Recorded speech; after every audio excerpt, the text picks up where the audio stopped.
Hello everyone and welcome back. Today I will be continuing to read Becoming Muhammad Ali. Today I'm reading Round 8. A boxer needs a ton of confidence, way more than normal people. How else could you step in a ring wearing nothing but shorts, shoes, and gloves, knowing the guy in the other corner would try like the devil to knock you out? Without confidence, you'd probably just turn around and run. I know I would. Confidence is hard to understand, hard to find, hard to master. There was one thing Cassius was totally confident about. He knew that boxing was the fastest way for a kid like him to become famous. So he made boxing his whole focus. Cassius was getting bigger and stronger, enough to play football or baseball or basketball. He probably would have won varsity letters in all three. But he focused on one thing and only one thing. Boxing was his way up and his way out. He just knew it. Month after month, I sat against the wall at the Columbia gym and did my homework while Cassius worked out. He was learning how to use his long arms and his quick feet, and I could see his confidence growing. Punch and move away. Pull back instead of duck. Stay out of your opponent's reach. Move fast. Hit hard. Stay pretty. Even with all his skills and practice and focus, sometimes Cassius got knocked down. When it happened, he got madder at himself than at his opponent. But he knew that getting knocked down wasn't the worst thing. It's staying down that's wrong, he told me. Cassius knew that to be the best, he had to learn from the best, no matter what it took. When we were in high school, the boxer Willie Pastrano came to town with his trainer, Angelo Dundee. Willie was a pro from New Orleans, and he had one of the most powerful left hands anybody had ever seen. I'll never know how, but Cassius found out which hotel Willie was staying in. He dragged me and Rudy downtown and led us right through the hotel lobby. Then he picked up a hotel phone and called Willie's room. I couldn't hear the other end of the conversation, only what Cassius said. After all these years, I can still recite it from memory. My name's Cassius Marcellus Clay. I'm the Golden Gloves champion of Louisville, Kentucky. I'm gonna win the National Golden Gloves, then the Olympics one day, and I want to talk to you. It must have sounded like a prank call. I figured whoever was on the other end of the phone would just hang up. Instead, Cassius listened, put down the phone, walked across the lobby, and pressed the elevator buttons. As the elevator doors closed, he just smiled at us and said, "Wait here." We waited for 3 hours. When Cassius came back downstairs, it was like he had been pumped full of boxing juice. All the way home, he wouldn't stop talking about what Pastrano and Dundee had told him, about how a boxer should train, what to eat, how far to run, how much to hit the bag. It was a crash course in success, and Cassius soaked it up, every word. Mr. Dundee said I was a student of boxing, said Cassius. Well, on that day, I saw his confidence glowing. Some people say the opposite of confidence is fear. Not me. I say it's humility. And for most people, that's the last word that comes to mind when they think of Cassius Clay. He was loud. He was proud. He called himself the greatest, even though he wasn't. Yet. But deep down, where it mattered, he could be very humble. It was another part of him that he didn't let most people see. I could tell that it bothered him that his mother got only $4 a day for working dawn to dusk. Cassius made that much from just one bout on local TV. He told me that one morning, when his mama was waiting for the bus on her way to her cleaning job, he walked up and stood next to her. "Where do you think you're going?" she asked. "I'm going to work," said Cassius, "with you." She tried to shoo Cassius home, but he just stood there. When the bus came, they got on together, moved to the back like always, and rode to a white neighborhood across town, a place where the only black people were the ones carrying mops, buckets, and brooms. For that whole day, Cassius was on his hands and knees with his mother, polishing floors, cleaning toilets, wiping down furniture. When Mrs. Clay paused at the door before they left, she had to admit the house never looked better. Cassius put his big hand on her shoulder as they walked back to the bus. Not many people could make Cassius Clay feel humble, but his mother did, every day. This is the part where Cassius is talking. So let's continue. Birthday. For my birthday, Rudy gave me the silver dollar Granddaddy Herman had given him for Christmas when we were little. Papa Cash and Mama Bird gave me elite Everglass boxing gloves with cushions soft as a cloud and my name painted on them. And Lucky gave me a magazine that had a boxing story called 50 Grand by a writer named Ernest Hemingway, who I'd heard about in Mrs. Lauderdale's class.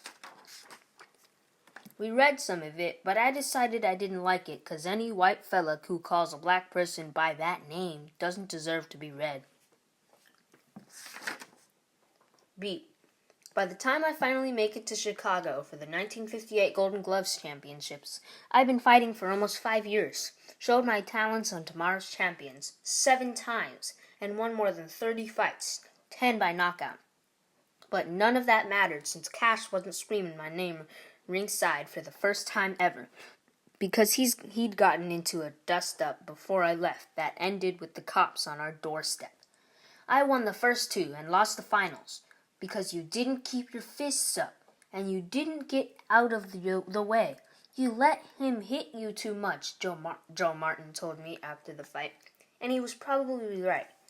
But also because the few times I had a little rally going, I couldn't get into a rhythm because it seemed like there was nobody in the whole arena singing my name. Cassius Clay versus Kent Green, February 26, 1958. The newspaper article said, the 16-year-old pugilist from Louisville with quick feet and a loud mouth showed promise in his first 2 fights, but got outboxed in the semifinals by the older, more seasoned, hard-punching Kent Green, who targeted the younger Clay like a lion stalking a gazelle, then unloaded enough headshots for the ref to stop the fight in round 2 of National Golden Gloves semifinals. Cassius Clay, 18 wins, 5 losses. Lucky read the article to himself on my front porch while I shadowboxed with Riney and skipped rope on the lawn. Me and Riney hadn't really hung out much since he and Teeny got serious, but she was visiting relatives in Nashville, so we were yapping and catching up when my mama told us to go pick up her order from Leonard Grocery Store. We were walking home with the buku bags of food and stuff, which I didn't mind because I was working out the muscles in my arm. But they hated because Mama Bird bought the whole store, which was 12 blocks away.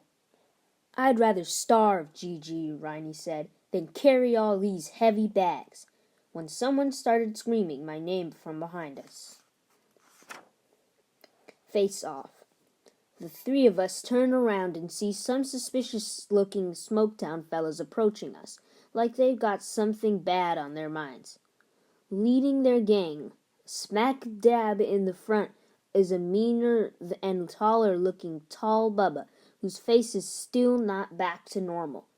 And right beside him is his new best friend, Corky Butler. Conversation with Corky Butler. You been dodging me, Cassius?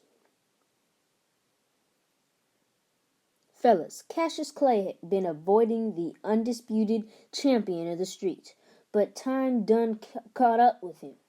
What you want, Corky? Riney says, wishing he hadn't. What I want is y'all off my block, but you here, and you know what that means. Pay the toll. This is not your block, Lucky answers, like he got fists to back it up. If I'm on it, it's my block. A quarter a head. It's three of you, so that's $1. 3 of us, Lucky says, is 75 cents. Interest and tax is a quarter, fool. Pay me 4 quarters. We don't have 4 quarters, I said. Then you gotta part with one of them bags. I'm not giving you my mama's groceries. Then I'm gonna lay you out like you got laid out at those Golden Gloves, he said, laughing. Hey fellas, who thumped Real Bad by Kent Green? They all started chanting, Cassius, Cassius, Cassius! Oh, I'm just messing. Can't fight you today. We're meeting some girls at the movies. I'll catch you another time.